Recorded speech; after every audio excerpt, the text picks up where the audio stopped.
Hey everyone, I'm Jonathan Gregoire, and we're here today at St. Andrew United Methodist Church for an organ demonstration of the beautiful Létourneau organ here in the sanctuary. I have many roles here at St. Andrew, but one of the ones I cherish the most is when I'm able to sit down and make music on this instrument. We've got a fun setup for you today to be able to see all the different angles, so I wanted to start more from the back of the church, so that way you can see how everything looks from back here and get to really see the pipes in all of its splendor. So if I flip this around, this is our sanctuary here at St. Andrew, and the organ, which fills this space so beautifully.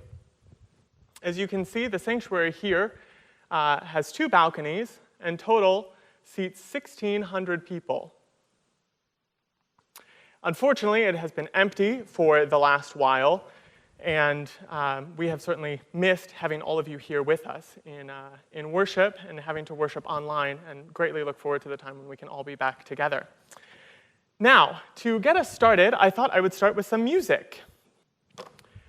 Now, the first thing I'd like to dismiss is this idea of what is considered the phantom of the opera. So this is your educational moment in day 5 of arts here with the Art Foundation.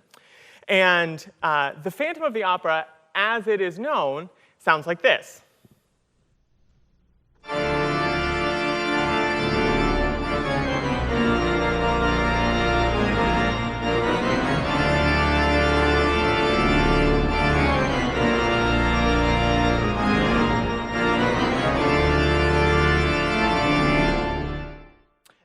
Now, that's fun and sounds great on the organ, and yes, is used in Andrew Lloyd Webber's score. But oftentimes, I think people say that, and they're actually asking about the Bach, which is his infamous Toccata and Fugue in D minor. So in order to have you hear some of the sounds of the instrument and get to explore around these colors, I thought I would start with the Toccata, and we'll cut to the end of the Fugue as a chance to hear this magnificent instrument.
So that was a bit of Bach's Toccata and Fugue in D minor. So the next time you ask an organist to play Phantom of the Opera, is that really the piece you're intending to hear?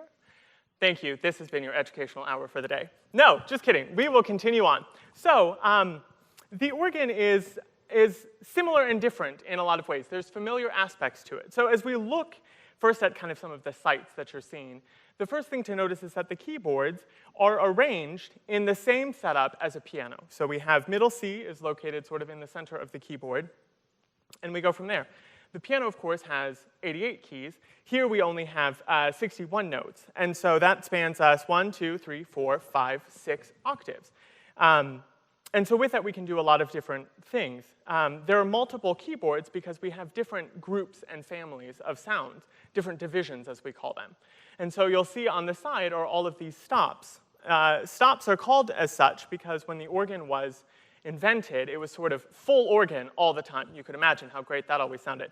But eventually, they decided they wanted to exist in some individual colors. And so they started stopping the sound on full organ so that way you could highlight those. And so we've kept that, and so still today we call these stops. Now, one of the main differences of the organ is, of course, that we have a pedal board. And so as you can see down here with our feet, it's also set up like a keyboard. And so this is our middle C here, sort of at the top edge of the pedal board, which corresponds with this C here. Now, this is just sort of a lot bigger. If you've ever seen the movie Big, and you know the infamous moment when they're in FAO Schwartz and jumping around on the piano that's there, that's a floor piano, that's kind of what I get to do every day, is get to be a kid in a toy store playing a magnificent instrument and making sound. And so these pedal boards are just made larger so that way we can play them with our feet. As you'll notice, my shoes, you'll see that it has a much more defined heel to it. Now, if you've met me in person, you know that I'm 6'4", so the heel is not just so I can feel taller. The heel actually has a practical purpose. And our practical purpose is that it allows me to play with both my heel and with my toe. So in a sense, each foot has like 2 fingers. And so I can, if I want, play multiple notes at the same time with one foot. Likewise, if we add in our left foot, we can play a total of 4 notes at one time.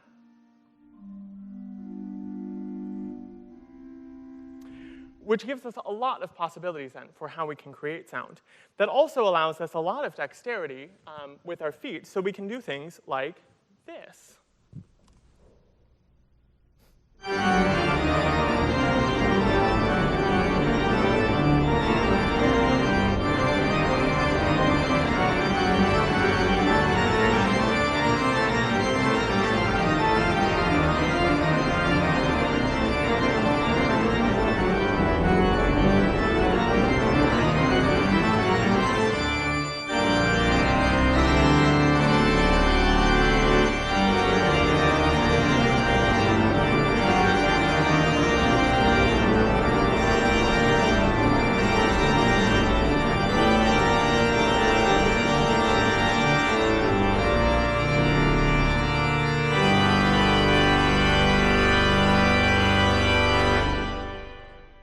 That's an excerpt from the end of Marco Enrico Bossi's pedal etude, Etude Symphonique, which really gives the feet a workout for us. So the other thing to notice about these shoes is that it's a much softer sole. Our soles are made of leather, as opposed to your street shoes, which are mostly made of rubber. What that soft leather allows me to do is glide around the keyboard like that.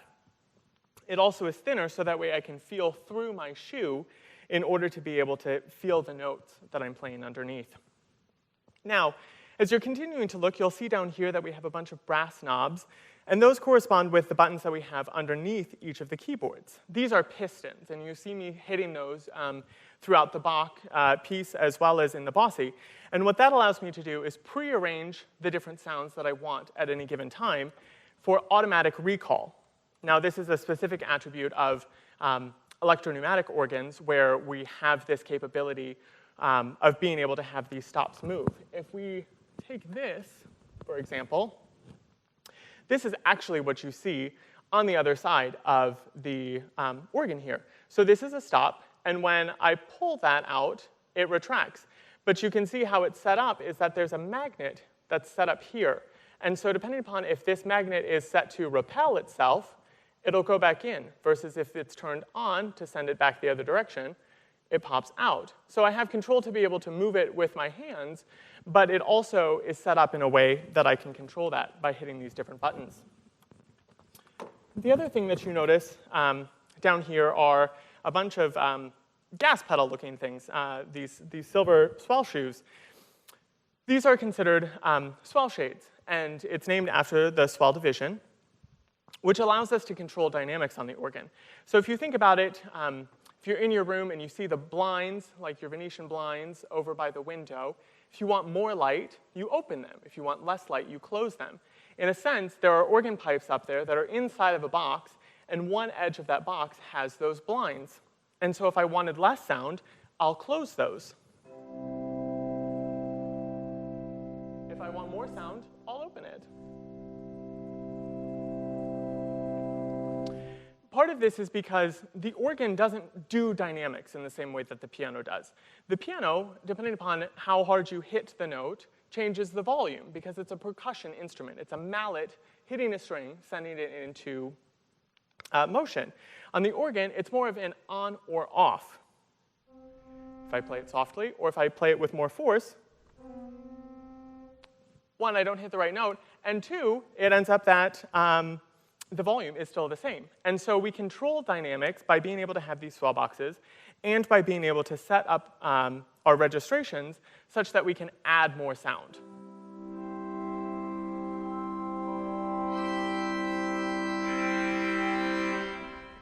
And so we have to do different things with the organ in order to create dynamic effects.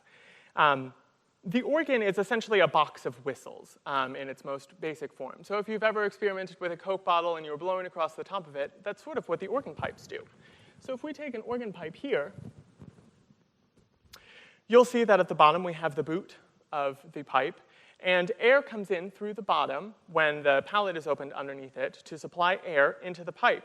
It then reaches this point of the lip where it cuts across this bottom edge of the pipe and sends the resonating body into motion.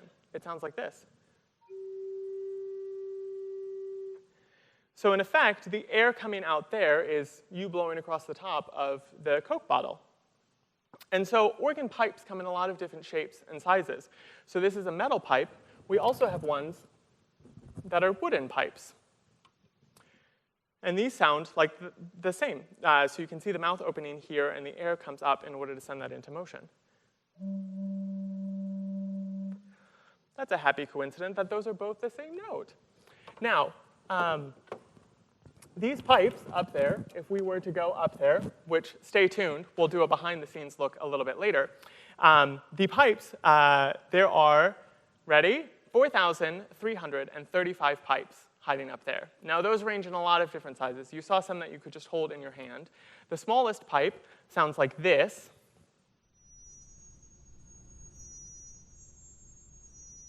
And it's really no larger than your pinky finger, if you take a look at that. Now, some of our largest pipes sound like this.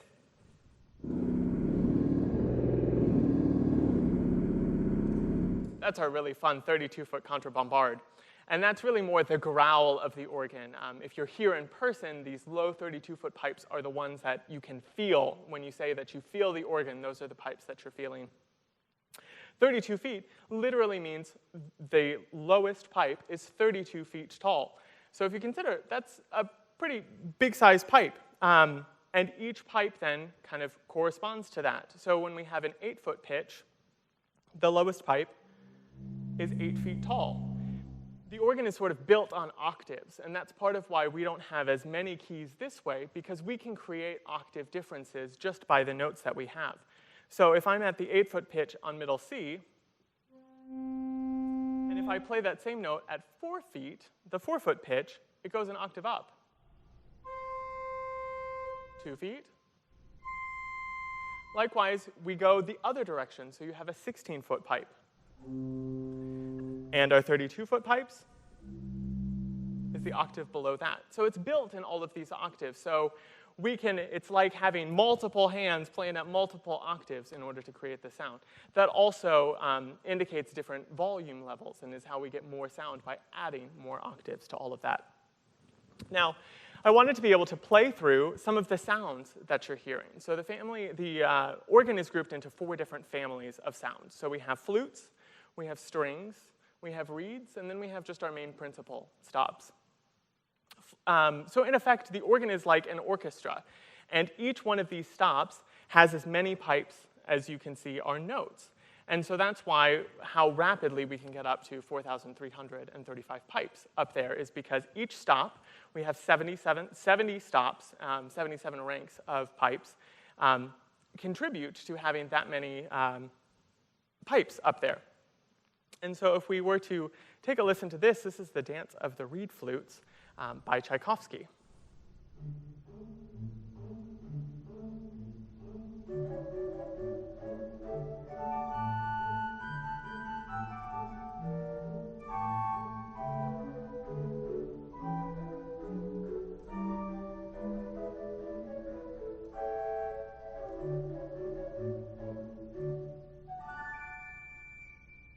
Those are our flute stops, and so they sound like flutes.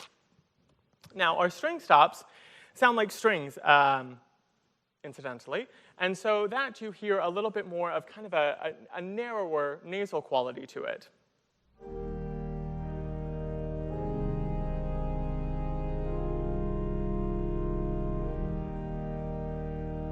This is as opposed to the flutes, which are much more wide-scaled in shape. Now, the other thing that's kind of fun about strings is that we have a celeste, which is sort of an intentionally tuned pipe that's been intentionally detuned. So if you hear the original pitch and the celeste pitch, you think, well, why would you really want those to be different? Because with that, we get the shimmer of the organ that people are used to with some of these softer stops. So without and with, it'd be great if we had that coupled in.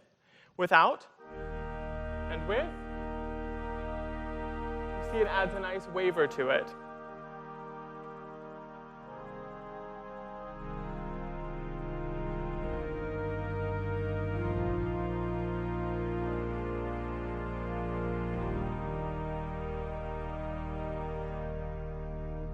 Now, when I'm talking about coupling, you may be confused about which manual is doing what. Well, all of these tabs across the back allow us to take sound from one keyboard and actually play it on the other keyboard. So our great stops, or let's say our choir stops, are located here at the bottom. But if I wanted that sound on the great, I can go choir to great. And it allows us to couple that together, which gives us a lot of different possibilities for that. Now, some of our other pipes that we have are reed stops. And I have brought a reed pipe with me today. So you can see all of the flutes, the strings, and the principals are more like what you already saw. But as we start looking at reed pipes, they're much different in their construction. And so we have reed stops that are like orchestral reed instruments, like clarinet, oboe, bassoon. But we also have brass instruments, like tuba and trumpet and trombone. But there's no way to sort of reproduce the buzzing of the lips, so it's more in kind of the shaping that we do of the pipes. And so if we were to take this boot off here, you'll see inside there's actually a little reed that vibrates. This is the tuning wire sticking out that sort of keeps it nailed down. And the air coming in sets that reed into motion and then makes the pipe vibrate. Let's see if this will behave for me today.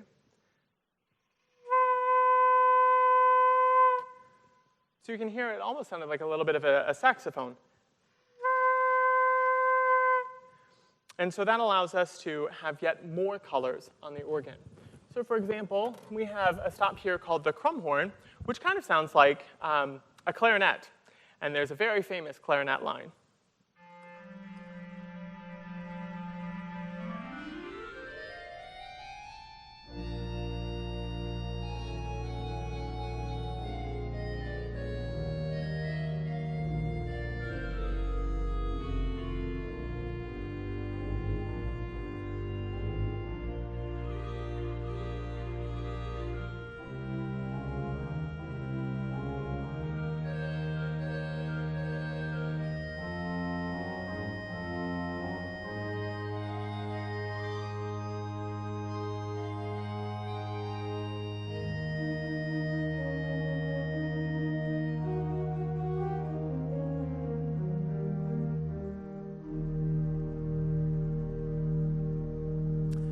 course, the famous opening from Gershwin's Rhapsody in Blue.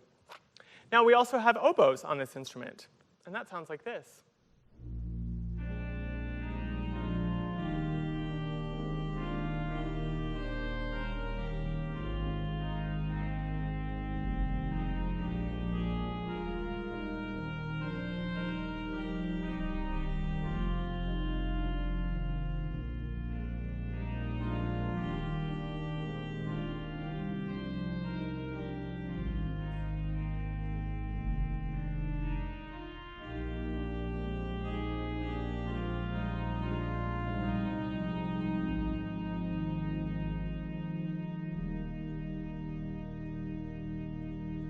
And if you noticed, I was using the swab boxes to be able to kind of give some dynamic contrast, the way an oboe player would naturally shape that. We have to do a little bit more work in order to make that come across. Now, perhaps the most exciting and loud parts of the organ are the different trumpet sounds that we have. And so those sound like this. The tuba on the organ.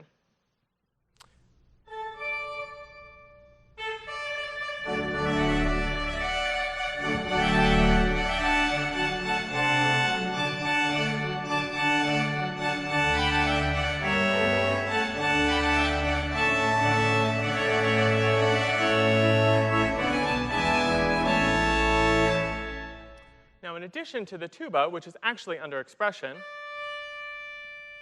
which allows for a lot of different dynamic possibilities, we have our enchamade, and enchamade meaning that which is sticking out. And so if you can see, I believe you can see in the camera angle, the pipes which stick vertically out of the organ. And that's the really loud trumpet stops. And those sound like this.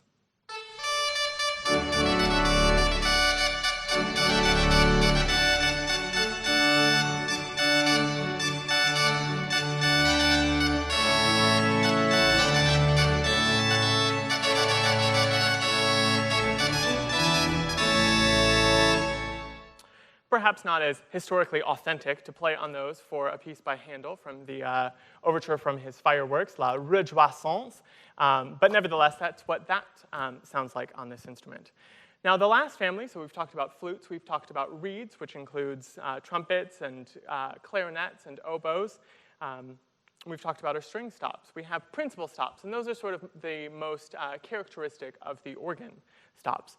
And those sound like this. It might be April, but I thought a little Christmas carol.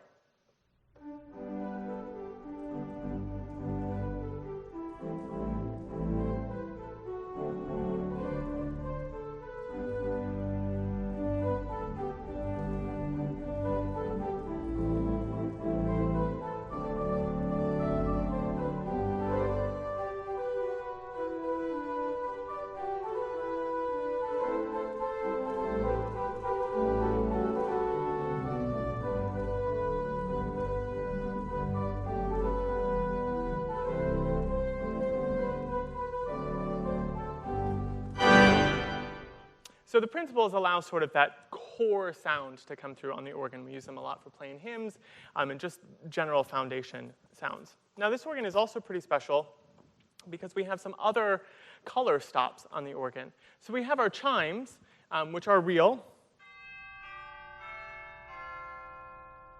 We also have a Zimbelstern, which is a set of rotating bells, which are real. Those are fun to use during hymn playing to denote the Holy Spirit, or lots of different fun possibilities with that. We also have some color stops that are digital stops, and so there are some digital speakers up there. The only other thing that's digital is just one of the low 32 foots, but otherwise all of these have real pipes up there. But what the digital pipes allow us to do is be able to hear the opening of the Dance of the Sugar Plum Fairies by Tchaikovsky.